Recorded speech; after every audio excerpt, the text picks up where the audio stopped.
The smell of expensive lilies and floor wax fills the air. I'm standing in the middle of a bridal boutique, staring at a reflection I barely recognize. The dress is lace, silk, and $5,000 of pure hope. My father, Richard, stands behind me. He catches my eye in the mirror and smiles that practiced, supportive smile. "You look like your mother, Elena," he says, his voice thick with a sentimentality I've spent 28 years trying to earn. "Only the best for my little girl." I want to believe him. I really do. For the first time in my life, I feel like I'm finally seen. Growing up, I was the reliable one, the one who got the scholarships, the one who worked through college. My younger sister, Chloe, was the sparkle. She was the one who needed the extra attention, the therapy sessions, and the bailouts. But today is different. I'm getting married to Marcus. We've built a life together from nothing. And my father, the man who usually forgets my birthday but never misses Chloe's Instagram updates, is finally stepping up. He promised to cover the wedding. Every cent. "Are you sure about the budget, Dad?" I ask, touching the delicate veil. "I don't want to be a burden." He scoffs, waving a hand dismissively. "Elena, please. I've worked hard so I could provide for my family. This is your day. Don't worry about the cost. I've already set the money aside in a dedicated account. Just send the invoices to me." I feel a lump in my throat. I've spent my whole life being the daughter who didn't ask for anything. Seeing him so eager to contribute feels like a long overdue apology for every missed recital and every "I'm too busy" phone call. Marcus walks in, looking at me with so much love it hurts. He shakes my father's hand. "We really appreciate this, Richard. It means a lot to Elena." "Family is everything," Dad says, clapping Marcus on the shoulder. I believe him. I truly, deeply believe that the golden child versus forgotten child dynamic is finally over. We're finally a normal family. We're finally equal. That was my first mistake. 3 months later, the perfect illusion begins to crack. The wedding is only 8 weeks away. The catering deposit is due, the florist is calling, and the venue needs the final installment. I'm sitting in my kitchen, looking at a stack of invoices. I've sent them all to Dad, just like he asked. But today, I got an email from the venue manager.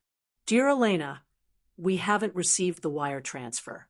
If payment isn't made by Friday, we'll have to release your date." My heart stutters. I call Dad. He doesn't pick up.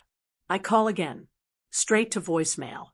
I drive over to his house, my hands shaking on the steering wheel.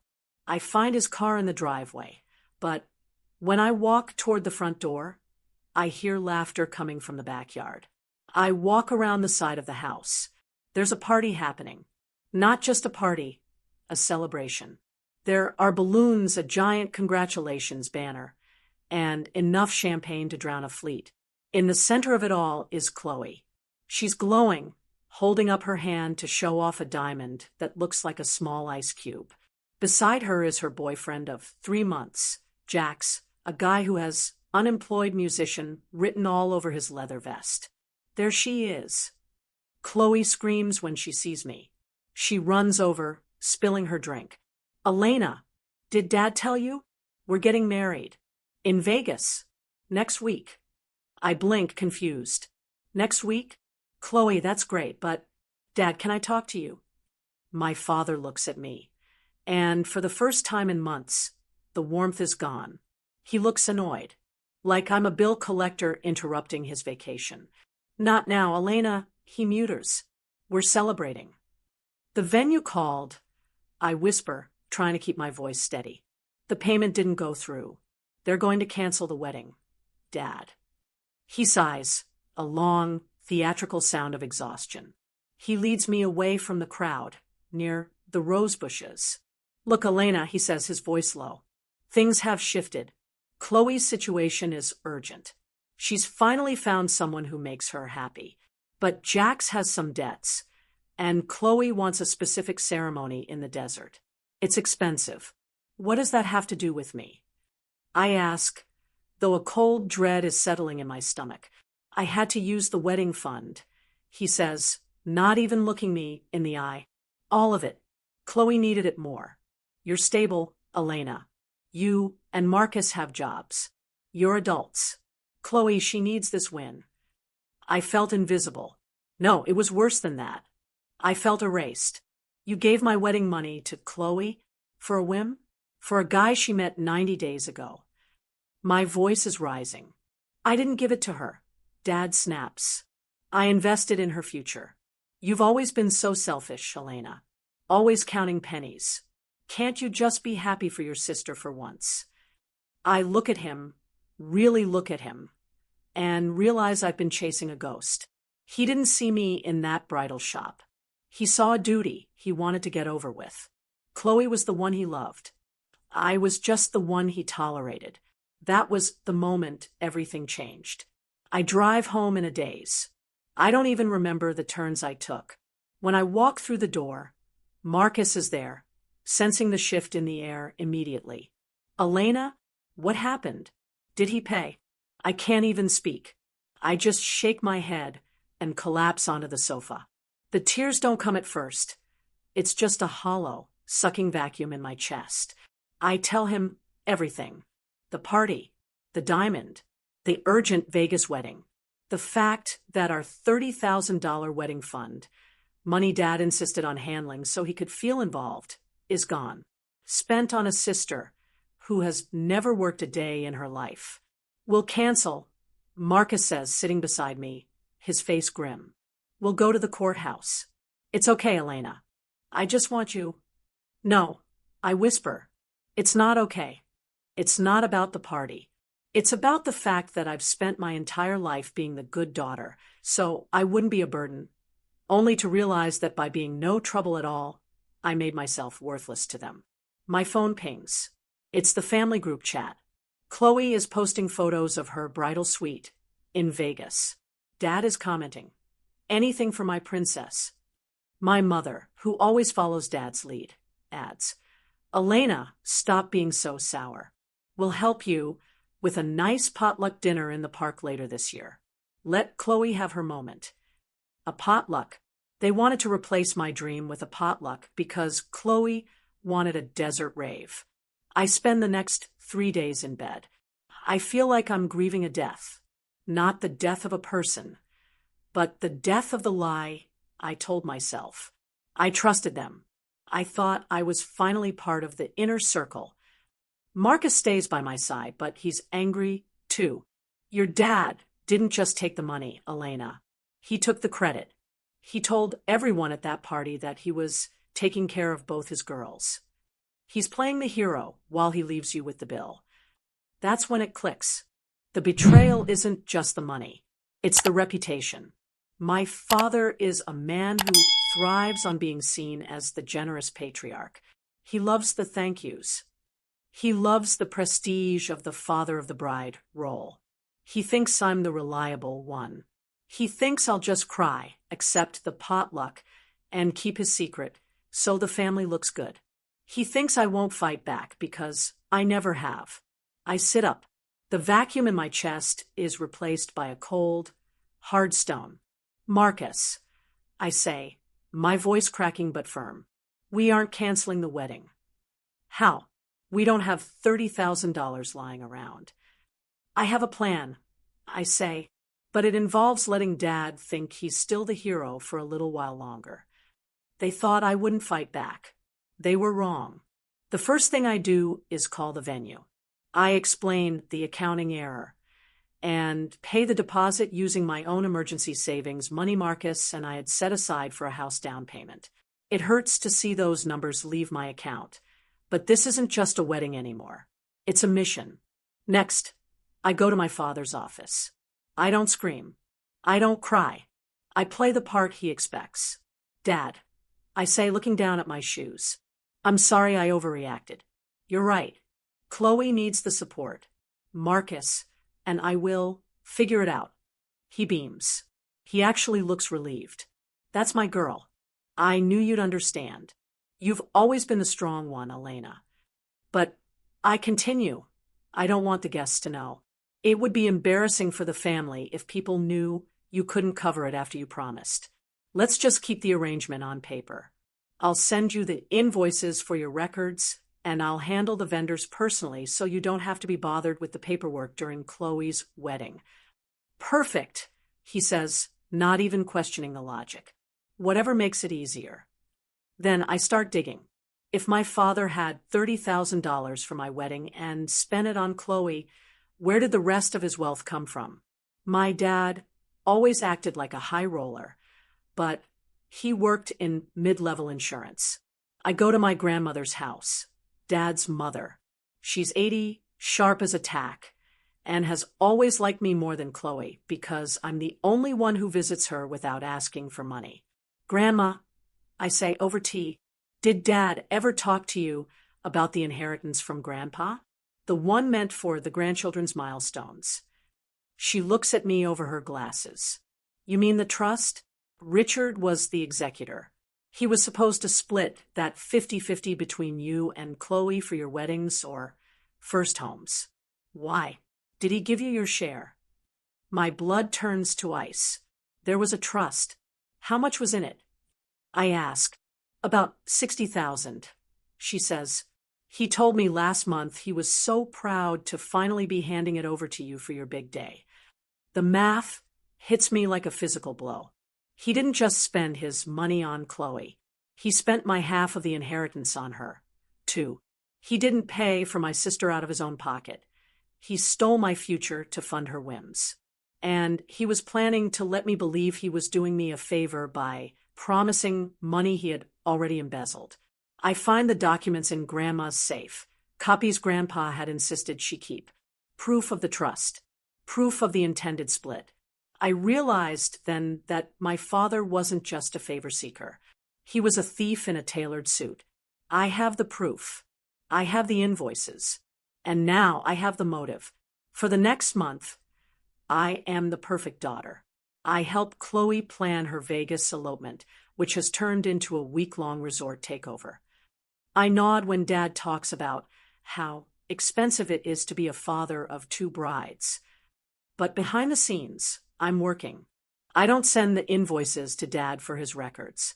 I send them to his accountant, with a cover letter I've drafted using a lawyer's template. Per the terms of the grandchildren's trust, please find the authorized expenses for Elena's wedding. As Richard is the executor, he has already approved these draws. The accountant, assuming everything is above board since Dad has been talking about paying for the wedding for months, processes the payments from my father's personal investment accounts, the only place he has money left after blowing the trust on Chloe. Every time I book a vendor, I don't just book the basic package. I book the premium, the open bar, the 5-course meal, the 12-piece orchestra. I'm not being greedy. I'm calculating. I'm totaling up exactly what he stole from me, plus interest, plus the emotional distress fee I've decided he owes me. Marcus is nervous. Elena, when he finds out the money is coming out of his personal retirement fund, he's going to lose it. He'll only find out when the final reconciliation happens, I say, which is the morning of the wedding. I also make a few phone calls. I invite some of Dad's business associates, the people he spends so much time trying to impress, the people who think he's a pillar of the community. Chloe's Vegas wedding happens 2 weeks before mine. It's a disaster. She gets into a fight with Jax, loses $5,000 at the blackjack table, and calls Dad crying. He sends her more money. My money. I watch the transaction notification on the shared trust viewing app one managed to get access to through Grandma. Withdrawal, $5,000. Remaining balance, $0. He literally emptied the last of the trust. I smile. It's a cold, sharp smile. He thinks he's finished with his obligations. He thinks he's handled me. I send one final invoice to the accountant. It's for the legacy video, a professional film crew I've hired to document the wedding. But their job isn't just to film the ceremony. Their job is to play a very specific montage during the reception. Are you ready? Marcus asks me the night before. I've been ready my whole life. I say, he wanted to be the hero. I'm just going to show everyone the cost of his costume. The day of the wedding is beautiful. Sunlight streams through the stained glass of the ballroom. I look stunning. Marcus looks like a dream. My father is in his element. He's wearing a tuxedo that probably cost more than my first car. He's walking around the cocktail hour, holding a scotch, telling anyone who will listen. It was a stretch, doing 2 weddings in 1 month, but a father does what he must. I just wanted my girls to have everything. I see him approaching a group of his colleagues. Richard, you're a saint. One of them says, the spread is incredible. Well, Dad says, puffing out his chest. Elena worked hard, but I told her, honey, put the checkbook away. Daddy's got this. I walk up to him, smiling brightly. Dad, can I have a moment? The legacy video is about to start in the main hall. I want you in the front row. Since you paid for all this, you should be the guest of honor. Of course, sweetheart, he says, beaming. He follows me, ushering his friends along. Come on, everyone. Let's see what my money bought. The room dims. The 300 guests fall silent. The screen flickers to life. It starts with photos of me and Chloe as kids. Then it shifts. A document appears on the screen.